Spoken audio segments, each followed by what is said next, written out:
I liked Bulgaria. Bulgaria seemed a little bit more neater, a little bit more organized.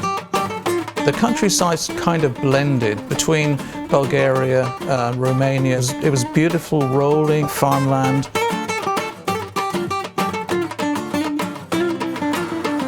So it's gone from flat along the river to slightly hilly to more hilly.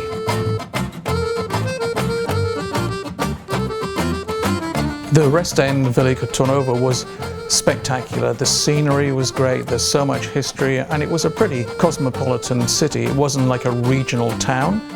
There are all the amenities, restaurants, shops you could think of. The hotel was fantastic, got a great view. Bulgaria really surprised me. You know, the villages we rode through, it was an absolutely beautiful country. Beautiful mountains, beautiful scenery.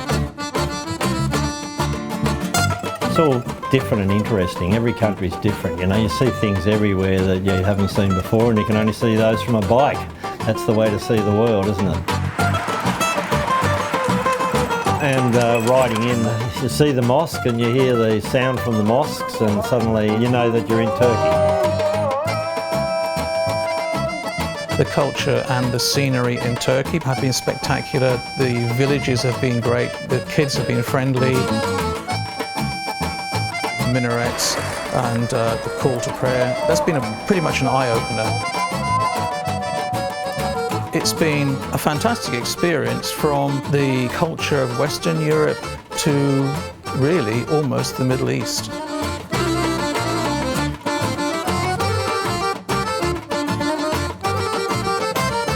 I know there's a big surprise at the end, which is to get on the water and make our way into the heart of Istanbul.